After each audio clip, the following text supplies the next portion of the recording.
రైతులకు 15,000 కోట్ల రూపాయలు పెట్టారు రైతు భరోసా పేరిట. ఎంత ఖర్చు పెట్టారు అధ్యక్ష? కేవలం 4,500 కోట్ల రూపాయలు ఖర్చు పెట్టారు. అంటే దాదాపు 11,000 కోట్లు రైతు భరోసాలో గాటా. రుణమాఫీకి బడ్జెట్లో 31,000 కోట్ల రూపాయలు ఇస్తామని చెప్పారు, 20,000 ఇచ్చారు. మరొక 11,000 కోట్ల రూపాయలు రుణమాఫీలో గాటా. ఫసల్ బీమాకు 1,300 కోట్ల రూపాయలు పెట్టామని బడ్జెట్లో చెప్పారు, ఒక్క పైసా కూడా రిలీజ్ చేయలేదు. అంటే ఒక్క రైతులకే పోయిన బడ్జెట్లో పెట్టిన డబ్బుల్లో 23,000 కోట్ల రూపాయలు కోతబెట్టి రైతుల ఉసురు పోసుకున్నారు, రైతులకు అన్యాయం చేసిండ్రు. నంబర్ 1. నంబర్ 2 అధ్యక్ష, ఇప్పుడు ఇట్లనే చూస్తే 5 ఏళ్లలో 23,000 అంటే 1,00,000 కోట్లు ఒక రైతులకే గాటా పెట్టారన్నట్టు మీరు. ఇక ఇండ్ల అధ్యక్ష 3,500 ఇండ్ల చొప్పున 4,50,000 ఇండ్లు కట్టమని పోయినసారి చెప్పిండ్రు. అంటే 22,500 కోట్లు. ఒక్క రూపాయి ఖర్చు పెట్టలేదు. దీన్ని బట్టి చూస్తే ఎస్సీ, ఎస్టీ, బీసీ, మైనార్టీలకు ఈ రోజు 22,500 కోట్ల రూపాయలు నష్టం చేసినారు. మైనార్టీలకు 3,000 కోట్లు పెట్టింది అధ్యక్ష, ఇచ్చింది కేవలం 1,100. మైనార్టీలకు 1,900 కోట్ల రూపాయలు కోత పెట్టిండ్రు. ఎస్సీ, ఎస్టీ సప్లైన్ లో కూడా 60% మించి నిధులు ఖర్చు పెట్టలేదు. ఎస్సీ, ఎస్టీ, బీసీలకు కూడా అన్యాయం చేసిండ్రు.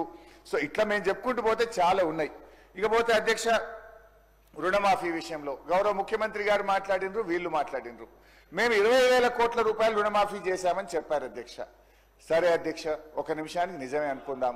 కానీ జరిగింది ఏంటి అధ్యక్ష? వానకాలం ఇయ్యాల్సిన రైతు బంధు 8,000 ఎగ్గొట్టిండ్రు.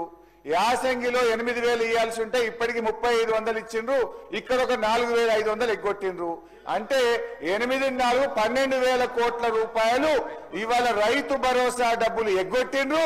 గదే 12,000 కోట్లు రుణమాఫీలో కలిపిండ్రు. అంటే 20,000లో 12,000 కోట్లు తీస్తే మీరిచ్చిన రుణమాఫీ కేవలం 8,000 కోట్లు మాత్రమే. 8,000 కోట్లు మాత్రమే. చెప్పింది 31,000, చేసింది 8,000 కోట్ల అధ్యక్ష. ఇకపోతే ఒక్క విషయంలో నేను గౌరవనీయులు బట్టి విక్రమార్కకి నా హృదయపూర్వక కృతజ్ఞతలు కూడా చెప్పాలనుకుంటున్నా. మరి అది పొరపాటున చెప్పిండ్రో గ్రహపాటున చెప్పిండ్రో కానీ ఈరోజు ఇప్పుడు తన స్పీచ్లో 7 గంటల 44 నిమిషాలకు మొత్తం 16 నెలల కాంగ్రెస్ ప్రభుత్వ హయాంలో ఇంట్రెస్ట్ అండ్ రీపేమెంట్స్ మొత్తం అప్పులు కట్టడానికి 88,564 కోట్ల రూపాయలు ఈ 16 నెలల్లో ఖర్చు పెట్టామని చెప్పారు ఎట్ 7:44 PM.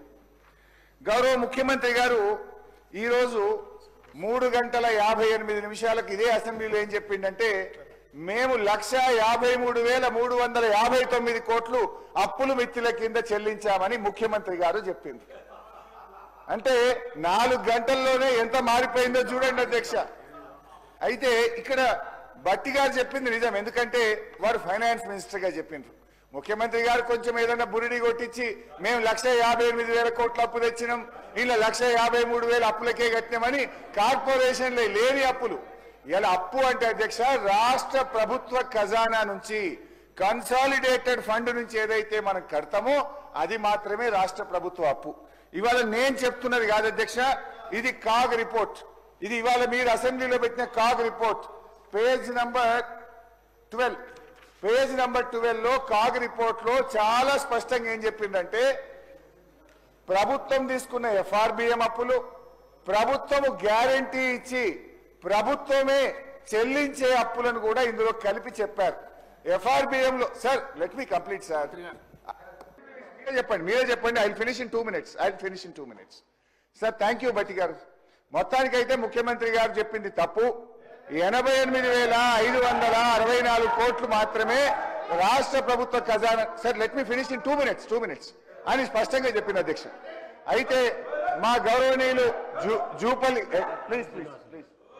జూపల్లి గారు కూడా లేచి ఒక డౌట్ అడిగింది. మిషన్ భగీరథ అప్పులు, కాళేశ్వరం కార్పొరేషన్ అప్పులు, మొత్తం అన్ని రకాల కార్పొరేషన్ అప్పులు కలిపి నేను మాట్లాడుతున్నా. ఏవైతే రాష్ట్ర ప్రభుత్వమే చెల్లిస్తుందో, రాష్ట్ర ప్రభుత్వ ఖజానా నుంచి చెల్లిస్తున్నామో అవన్నీ కాగ్ రిపోర్ట్ ప్రకారం 1. 2 బట్టి గారు మొన్న బడ్జెట్ లో పెట్టినప్పుడు తన బుక్ లో ఫామ్ D5 ప్రకారంగా కూడా చెప్తున్నా నేను.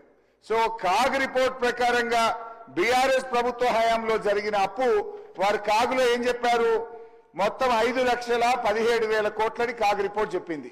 ఈ 5,17,000 కోట్లలో అప్పటికే రాష్ట్రం ఏర్పడక ముందున్న అప్పు, ప్రభుత్వ రంగ సంస్థల అప్పు మొత్తం తీసేస్తే కాగ్ రిపోర్ట్ ప్రకారంగా 10 ఏళ్ల బీఆర్ఎస్ హయాంలో జరిగిన అప్పు కేవలం 4,18,284 కోట్లు మాత్రమే.